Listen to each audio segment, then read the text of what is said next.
Sejumlah organisasi internasional menyampaikan keprihatinan mendalam soal kondisi HAM di Indonesia pasca vonis 2 tahun penjara terhadap Gubernur DKI Jakarta nonaktif Basuki Cahayapurnama.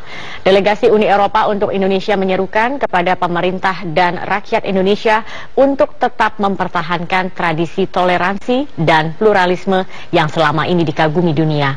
Uni Eropa juga menyatakan undang-undang yang mengkriminalisasikan penistaan agama apabila diberlakukan secara diskriminatif dapat menjadi penghambat terhadap kebebasan mengemukakan pendapat dan beragama. Hal senada juga disampaikan Dewan HAM PBB untuk kawasan Asia yang berkicau di Twitter menyatakan prihatin atas hukuman penjara terhadap dugaan penistaan agama Islam. Dewan HAM ini menyerukan kepada Indonesia untuk mengkaji ulang pasal penistaan agama yang ada dalam Undang-Undang Hukum Pidana. Semasa masih menjabat Gubernur DKI Jakarta, Basuki Cahayapurnama dikenal dengan kebijakannya yang tegas merelokasi warga dari bantaran kali ke rumah susun atau rusun. Warga relokasi Kampung Pulo mengapresiasi kebijakan relokasi Ahok dan mengaku menjalani hidup lebih baik di Rusunawa, Jatinegara Barat. Beberapa laman utama media internasional mencantumkan berita tentang kasus Basuki Cahayapurnama di halaman utama situs berita mereka. Topik Breaking News The Guardian mengangkat berita tentang Gubernur Jakarta Ahok terbukti bersalah dan divonis selama 2 tahun. Dengan foto pendukung Ahok berpakaian merah kotak-kotak di bagian atas, berita The Guardian menjelaskan perjalanan kasus Ahok lengkap dengan 2 poros pendukung dan pihak yang menuntut kasus hukum Ahok diproses. Tuntutan hukuman dari jaksa penuntut umum yang awalnya hanya 1 tahun dinilai pihak kontra Ahok terlalu ringan, seharusnya mencapai 5 tahun. Halaman utama beranda CNN juga menyebutkan tentang kasus Ahok. Di bagian berita, CNN juga mencantumkan 8 foto seputar aksi damai yang terjadi beberapa kali di Jakarta. CNN menyebut kasus ini sebagai sebuah tiupan bagi aspek toleransi beragama. Tidak lama setelah sidang ditutup, berita tentang vonis Basuki Cahayapurnama juga menjadi salah satu berita utama di situs berita BBC.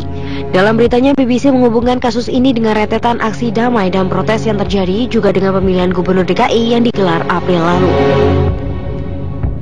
Baik, pemirsa, kami mohon maaf, informasi sebelumnya adalah mengenai media internasional yang juga ikut menyoroti perjalanan kasus Ahok. Kita ke informasi selanjutnya, gerakan Ahok saat mendengarkan putusan Hakim Pengadilan Negeri Jakarta Utara sampai Ahok menyapa pendukungnya ketika tiba di LP Cipinang memiliki makna tersendiri. Menurut psikolog Poppy Amalia, Ahok tegar menerima putusan Hakim. Di sisi lain, Ahok meminta pendukungnya untuk selalu mengedepankan perdamaian. Dan berikut kami hadirkan cuplikan analisa Poppy Amalia atas ekspresi Ahok saat menghadapi vonis di pengadilan pada Selasa kemarin.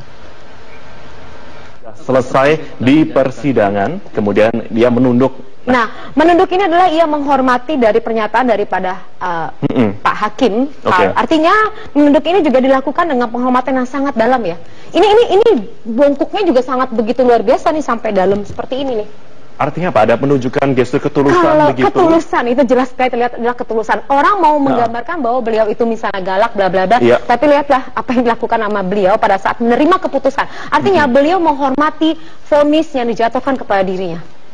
Situasi apapun gitu loh. Artinya gentleman, berani dan menunduk hakim yang menjatuhkan. Nah, ini memberikan gambaran bahwa ini sosok yang kemarin sempat disampaikan berbagai macam asumsi, penistaan agama, kemudian melecehkan dan lain-lain, beliau yang galak dan lain-lain, beliau melakukan hal ini gitu. Artinya hormat dan tunduk terhadap aturan yang ada. Ini sebuah apresiasi. Yang penting kita ambil garis bawahi adalah tadi, apakah kalimat itu yang menerima, yang mau mengikhlaskan. Yang lebih menarik lagi pada saat ia turun, pada saat menghadapi menuju ke rutan, itu lebih menarik lagi kalau ada ininya.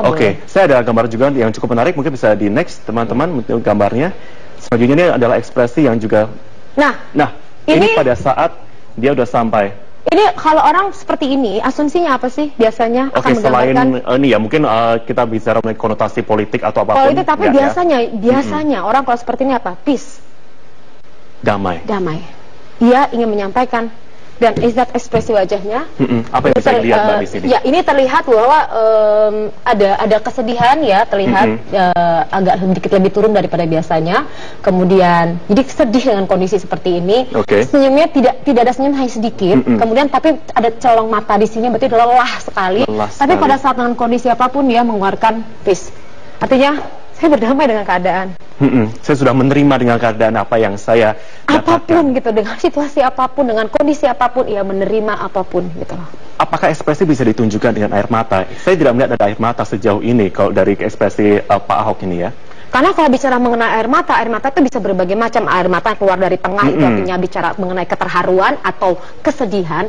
Kalau misal dari sebelah kanan adanya kebahagiaan. Kalau dari kanan? Nah, jadi kita nggak bisa ngeliat juga. Belum tentu, karena kalau orangnya tipikalnya dia tertutup dan orangnya keras, dia sulit untuk menjatuhkan air mata. Usai menerima kehadiran warga di Balai Kota pada kegiatan bertajuk Aksi Damai di hari pertama menjabat sebagai PLT Gubernur DKI Jakarta, Jarod Saiful Hidayat memberikan pengarahan bagi seluruh pejabat eselon 2 di lingkungan pemerintah Provinsi DKI Jakarta. Arahan ini disampaikan oleh Jarod di ruang rapat besar lantai 2 Blok B, Balai Kota Pemprov DKI Jakarta. Merasa kehilangan tanpa Ahok di Balai Kota, namun Jarod optimistis dapat menjalankan roda pemerintahan dengan dukungan jajaran eksekutif, legislatif, dan juga warga. Kami banyak, ada sekda, ini ada teman-teman semua, ini partner semua, ya. Untuk eksekutif ini partner semua, jadi lebih mudah, lebih kencang. Kenapa? Karena mereka sudah terbiasa ikut ritme. Kemudian kami juga punya partner di parlemen, di legislatif itu juga partner. Kami juga punya partner, warga itu juga partner. Jadi banyak partner. PLT Gubernur DKI Jakarta Jarod Saiful Hidayat telah mengumpulkan jajarannya untuk membahas sejumlah target pembangunan DKI Jakarta di bawah kepemimpinannya. Marvin Sulistyo akan membahasnya lebih lanjut untuk Anda. Silakan Marvin. Baik, terima kasih Zakia. Tentunya ada 5 PR ataupun 5 fokus yang sudah kami catat yang seharusnya bisa dilakukan untuk PLT Gubernur DKI Jakarta Jarod Saiful Hidayat. Kita akan coba simak sama-sama 5 fokus apa saja yang masih menjadi permasalahan ataupun masih menjadi PR utama bagi Jarod untuk diselesaikan di DKI Jakarta. Kita lihat yang pertama yang juga sudah nampak sampai dengan saat ini adalah mengenai penyelesaian dari Simpang Susun Semanggi, di mana proyek sepanjang 1,6 km ini sebenarnya sudah selesai pada tanggal 25 April yang lalu.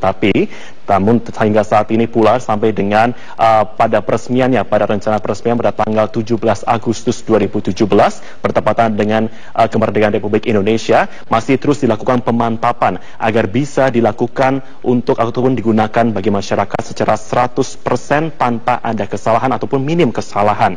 Dan diharapkan dengan diselesaikannya Simpang Susun Semanggi ini bisa mengurai kemacetan tepatnya di jantung ibu kota Jakarta.